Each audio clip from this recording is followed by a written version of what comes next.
Global Television, where we analyze and dissect storming issues and commentaries in the world.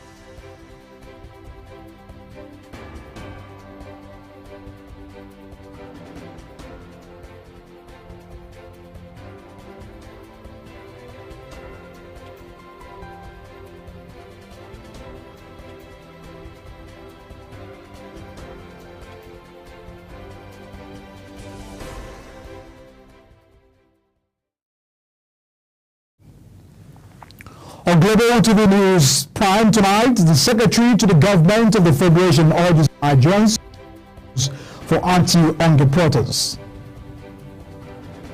Reps appeals for dialogue on the account of the nationwide protest. NAFDAC joins stakeholders in the pharmaceutical ingredient production.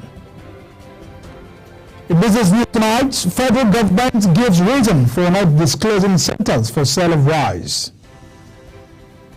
And Central Bank of Nigeria moved to support $1 trillion economy target. On the first scene tonight, Sudan's military leader survives the drone strike. The ex-BBC presenter Edward pleads guilty to indecent child images charge. In sports, we registered the outlay for 100 million Athletic Federation of Nigeria insists. And our Super Falcons bows out of Olympics after a 3-1 defeat to Japan. Hello everyone and welcome to all the viewers in Nigeria and around the world to News Prime on Global Television, coming to you live from the nation's capital, Abuja. I am Edikan Michael. We'd like to remind you that Global Television is on DSTV channel 365. And now the details of the news. The Secretary to the Government of the Federation, Senator George Akume, has urged Nigerians to share the proposed nationwide protest and instead pursue peace, dialogue and collaboration in addressing the country's challenges. The SGF made the statement during a press conference with journalists and media executives at the Radio House in Abuja. He acknowledged the rights to protest but expressed concerns about the planned protests being hijacked by bandits, insurgents and other criminals. The Speaker of the House of Representatives, Honorable Abbas Tajuddin, has appealed to the Nigerian youth to dialogue their demand instead of a planned protest in the interest of the nation. He made the appeal in Abuja at a town hall meeting with youth groups and organizations of the National Assembly complex. Our correspondent has the details. Nigerian youth, progressive Nigerian youth. Honorable Abbas, who noted the frustrations and reservations of the Nigerian youth, said the present administrations would not relent in its efforts to bring soccer to Nigerians. It is crucial to understand that meaningful reform often requires time and consensus, particularly for issues embedded in statutory and constitutional frameworks. Incremental change is vital, and your engagement is essential. We must work together on a sustained step-by-step basis to address our challenges and achieve the Nigeria we all aspire to have. He reiterated that the government is investing in infrastructure to ensure farmers' priorities are addressed. The government has invested in modern farming techniques and infrastructure to ensure farmers have the resources to increase yield and profitability. Again, your voice matters and we are listening. Highlighting the effort of President Tinubu's administration, the Minister of Youth, Jamila Ibrahim, added that the Tinubu-led administration has also made significant strides in providing access to funds for young entrepreneurs through various schemes. Youth Investment Fund used to be an annual disbursement or annual release of 25 billion for 3 years. But the administration of President Bola Ahmed Tinubu graciously approved that the fund be restructured and expanded with a yearly disbursement starting from the 2024 appropriation of 110 billion as opposed to the initial 75 billion. The coordinating Minister of Health and Social Welfare, Ali Mohammed Pate, further explained the administration effort in tackling the economic hardship and poverty.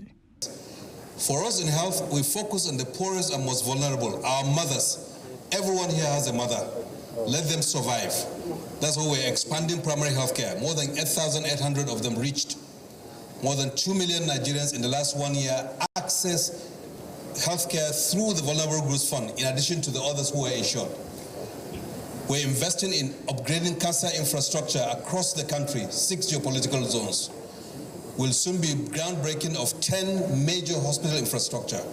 Just this week, he approved graciously, Mr. President, 7,887 dialysis sets for those who are suffering from kidney disease. I can go on and on. On the healthcare value chain, we spent a year building block by block under the President's initiative to unlock the healthcare value chain.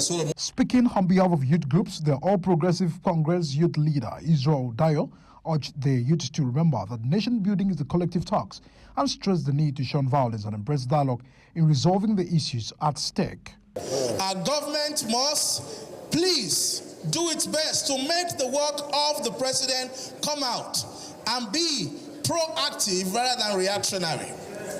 Am I speaking your mind, young people? Yeah. But let me assure you, let me assure you, my brothers and my friends, that as much as we are angry, we want a Nigeria that works. We want a country where we feel we can call home, where we comfortably as young people do not get harassed by police because we have dreadlocks, where we don't have to struggle, but be assured that the man at the wheel, His Excellency Asiwaju Bola Ahmed Tinubu, the President and Commander-in-Chief, is here because of you. The recent call for a nationwide protest against hunger and bad governance in the country is expected to hold nationwide from August 1st to 10th. However, there have been a series of meetings and calls by government and groups to stop the protest from holding due to fear that it might be hijacked by infiltrators who do not mean well for the country. Edika Michael, Global TV News.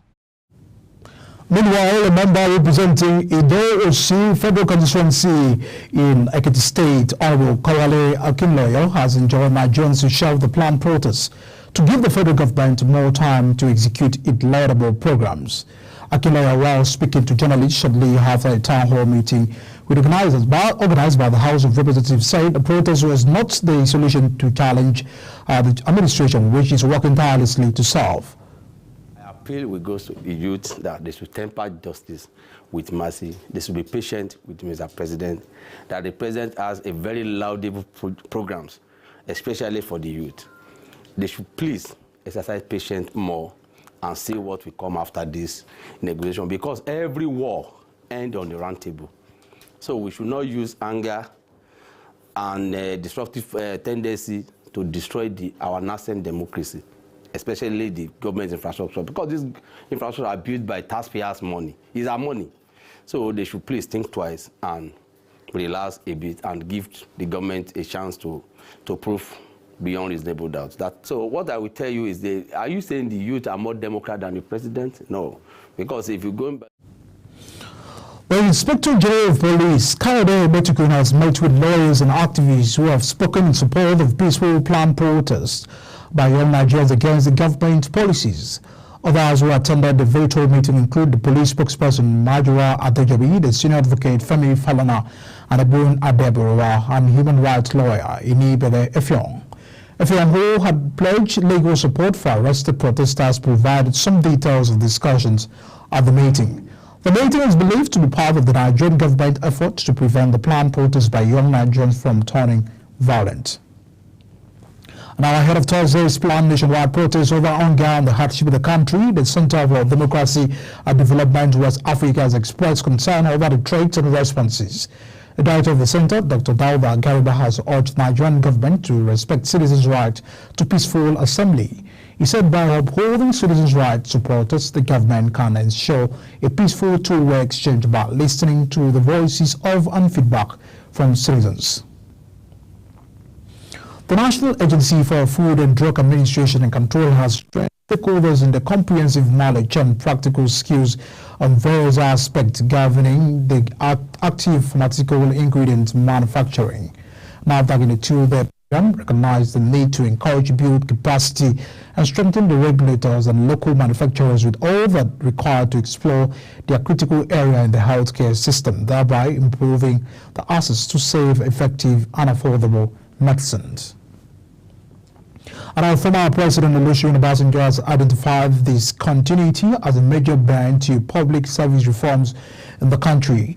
Obasanjo stated this in Abuja at the national workshop organized by the Abiodun Foundation. The former president highlighted 5 principal elements to reforms, which includes the initiator of the reforms, the driver of the owner, executor, and the sustainer. Also speaking, the former Minister of Education, Dr. Obi Ezekwesili, noted that importance of political environment, of political development is usually displayed by technocrats, as the quality of politics drives the incentive of people who decide to stay or leave the public service. The federal government has activated National Emergency Operations Center to coordinate responses and provide timely support to victims of floods and public health concerns.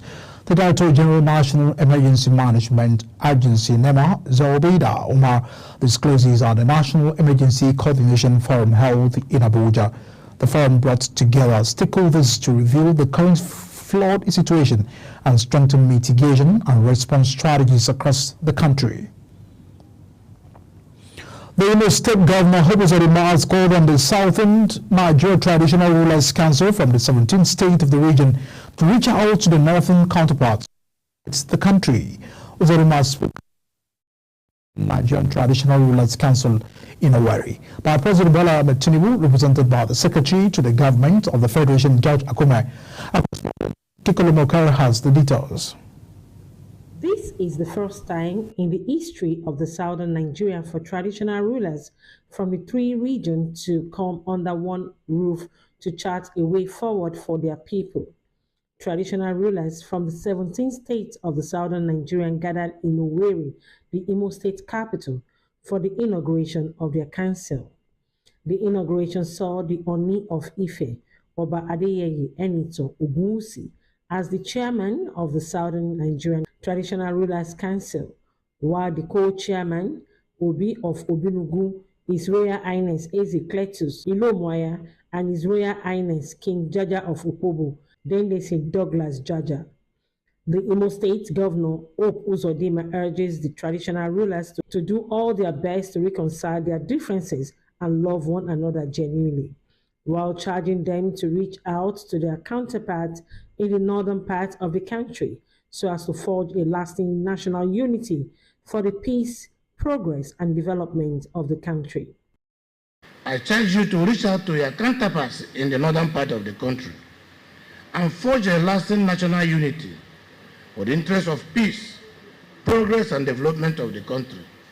This is a task that you as royal fathers must accomplish. President Bola Ahmed Tinubu, who was represented by the Secretary to the Government of the Federation, George Akume, appealed to Traditional Rulers Council to advise the subject against the planned protests. I want to appeal to you to speak to your children to keep away from this. It's not worth it.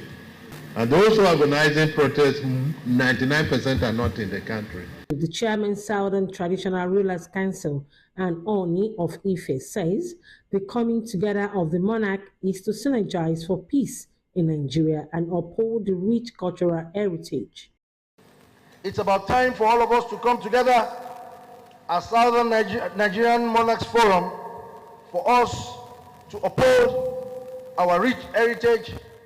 We are not religious rulers. We are not religious leaders. We are traditional rulers. We are there to uphold our heritage. We are there to uphold our tradition and culture. The inauguration of the Southern Traditional Rulers Council marked the high point of the event, with Ogun State Governor Dapo Abiodun and representative of the President inaugurating the traditional rulers. The task ahead of the royal fathers must be accomplished. Nigeria needs fatherly wisdom to navigate through the storms posed by the ethnic and the religious differences. From the Government House in Owerri, Kikelomo Okeri, Global Television News. The Kano State Independent Electoral Commission has scheduled November 30 to 2024 for the local government elections in the state. The chairman of the commission, Sani Malfashi, announced the date while addressing the news conference in Kano. He said the notification of the election will be issued on November 15. Nomination forms will be available from October 1st to October 11, with submissions of the forms due by October 18, 2024. It noted that the screening of candidates will take place from October 18 to October 20, while the list of eligible candidates will be released on October 24. The elections will follow thereafter. The chairman of the Independent National Electoral Commission, Professor Mahmood Yakubu, has expressed concerns about the political tension in Edo State ahead of the September 21st governorship election in the state. Professor Yakubu said the INEC will be meeting with security agencies to address the concerns. Our correspondent has more details.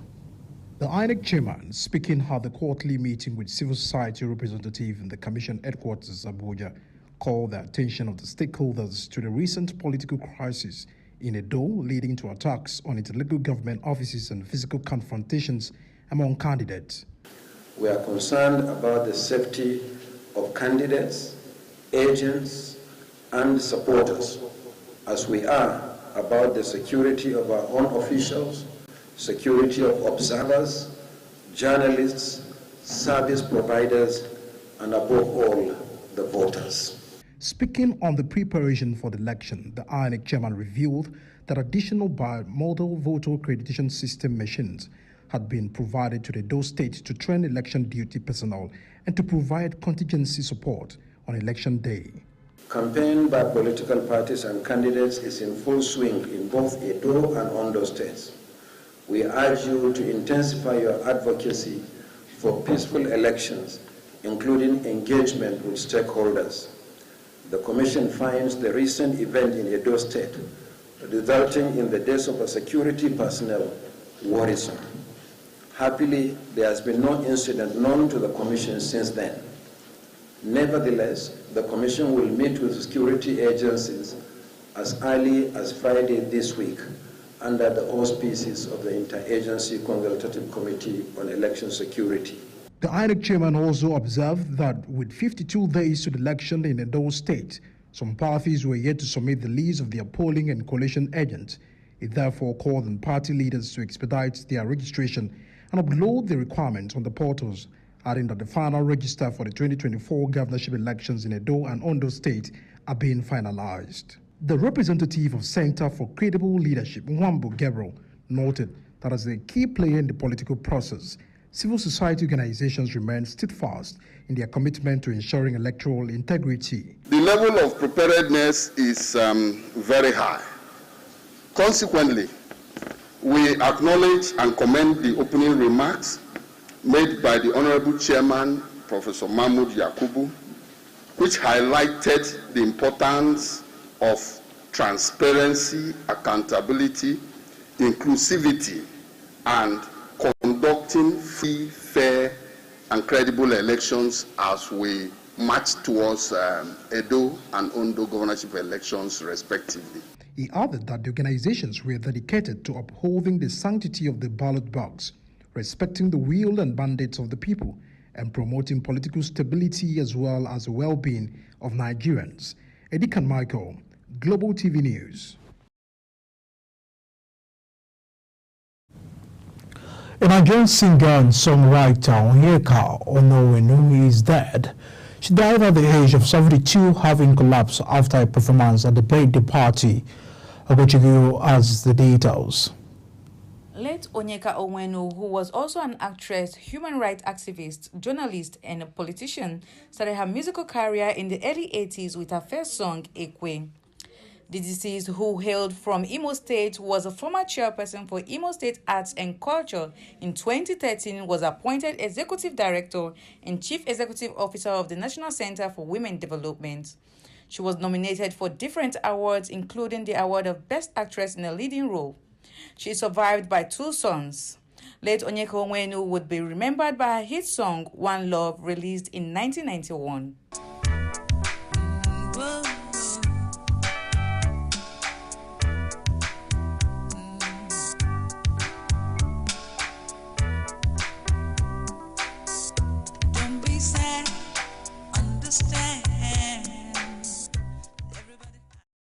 Meanwhile, President Bola Tinubu extended his profound condolences to the family of the late singer, songwriter, actress, journalist, activist, and politician Onyeka Although Tinubu conveyed his condolence through a statement signed by Special Advisor on Media Publicity Ajoy Ngalale, Tinubu celebrated the life of the versatile and extremely gifted artist who devoted herself to a wide range of artistic endeavors and expressions, bringing joy and laughter to many.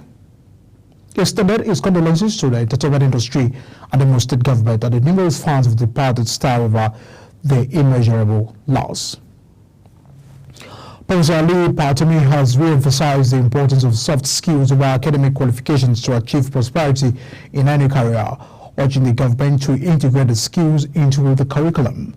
Speaking at the graduation ceremony at the Hal Anza Center for Comprehensive Education in Abuja, he made reference to the Quran regarding the importance of knowledge and skill acquisition. Patami said a successful career depends on individuals' perceptions and priorities, adding that some people would rather chase material gains while others prefer to focus on their passion. You're watching this prime coming to you live from Nigeria's capital Abuja on DSTV channel 365 and Star Times channel 276. Kindly follow us on all social media platforms using @Global TV NG and all the handles now showing on the screen. When News Prime returns, Hamas leader assassinated in Iran. We'll bring you these and other stories right after this break. Do stay with us.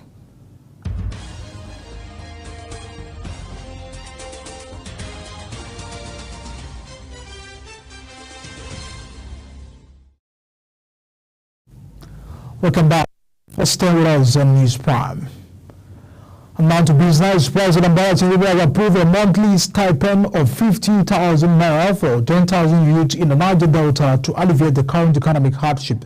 Senate President Godswill Akpabio announced this at the Niger Delta Sensitization Conference for Ethnic Nationalities, Youth and Women in Port Harcourt. The payment will be made through the NDDC Youth Intensive Scheme and will last for the initial 12 months with a possibility of extension. The Minister of Information and National Orientation, Mohammed Idris, says although the bags of rice to be sold by the federal government for 40,000 naira were available, the sale centers cannot be announced for fear of being hijacked and hoarded by people who have money.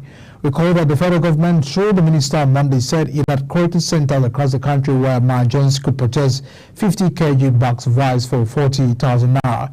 Idris said the initiative was one of the several initiatives by the Tinubu's administration to ease the living conditions for citizens. Now, the Central Bank of Nigeria has reaffirmed its commitment to supporting the federal government's target of achieving a $1 trillion economy. Acting Director of Financial Policy and Regulations, Mr. John Onoja, representing the CBN governor, Dr. Olayemi Kadoso. These are the AfrinVest's 2024 banking sector report launch. He said CBN has been working towards creating an enabling environment for businesses and individuals, tackling institutional deficiencies and restoring corporate governance, strengthening regulations, and implementing prudential guidelines and policies.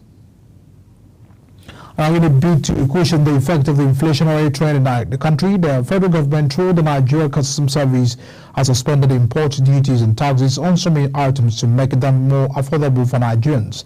The Comptroller General of the Nigerian Customs Service, Adewale Adeniyi, who disclosed this, said the government was committed to addressing the situation in a seamless manner with a view to reducing hunger in the land. He explained that global inflation is impacting the countries worldwide, including Nigeria, adding that the agencies have streamlined export processes to facilitate the efficient movement of Nigerian goods to international markets. The federal government has assured Nigerians that the prices of food items nationwide will crash down to its commitment to ensure food security through the use of new farming techniques in the country.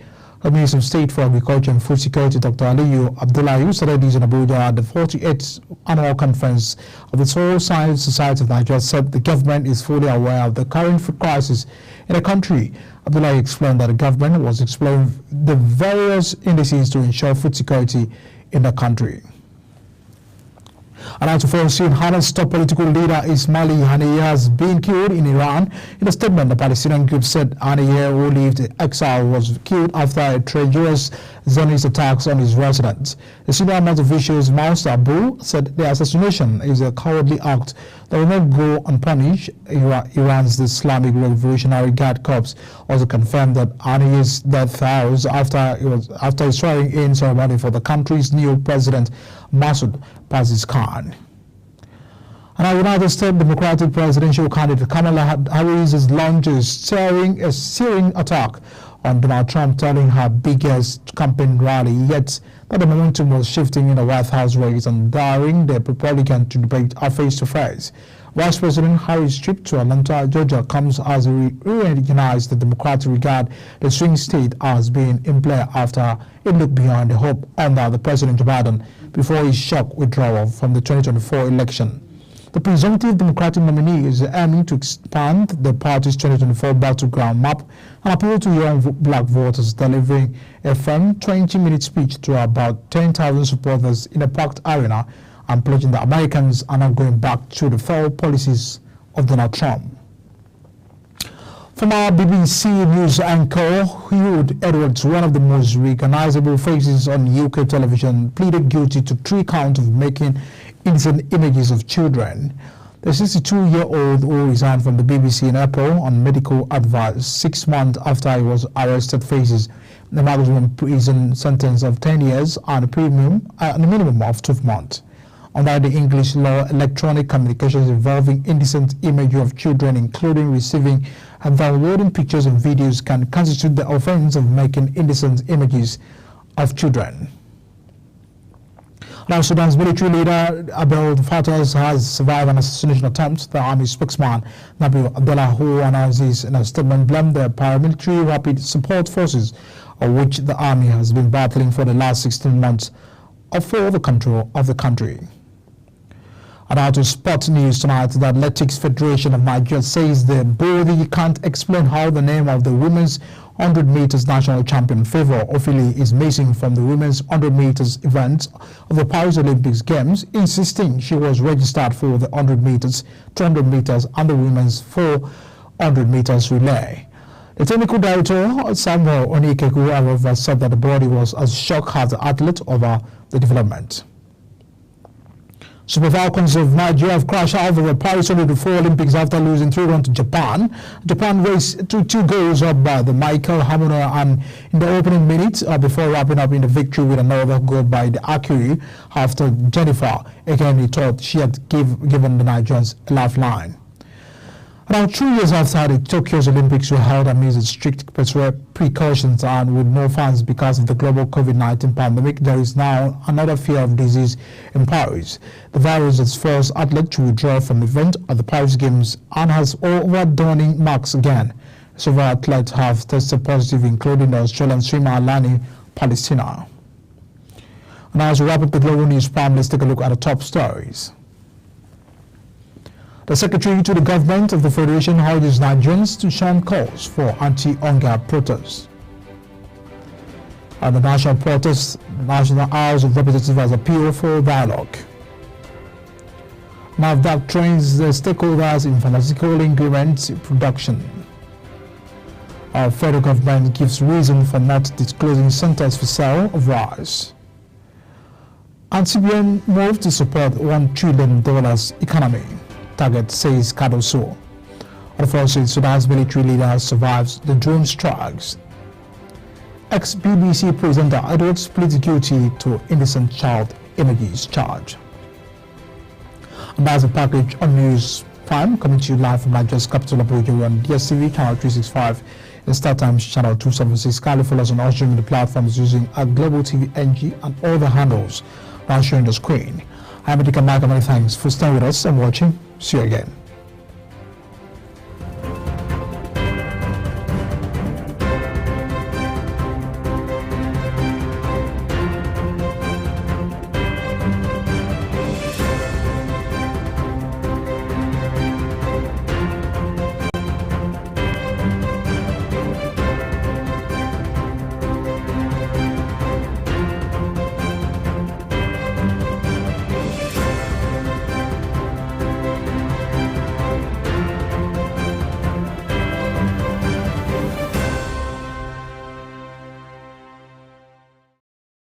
Is the desk on Global Television.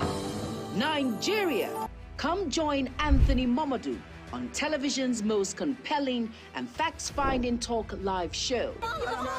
We are the Palestinians, because that this country gets it right. It's the Dex on Global Television, where we analyze and dissect storming issues and commentaries in the world's biggest black nation, Nigeria. Who is being held accountable for this money? The eyes have it. We stay and decide policies and reforms on the decks. Tune in Mondays to Fridays, 5 p.m. to 6 p.m. on Global Television. Let's stay on the decks. Global Morning is your ultimate destination for engaging political and economic matters. I am Uyi Agmofwebe. And don't forget to include social discussions. Tune in every weekdays from 7 a.m. to 10 a.m. I am Queen Agaba.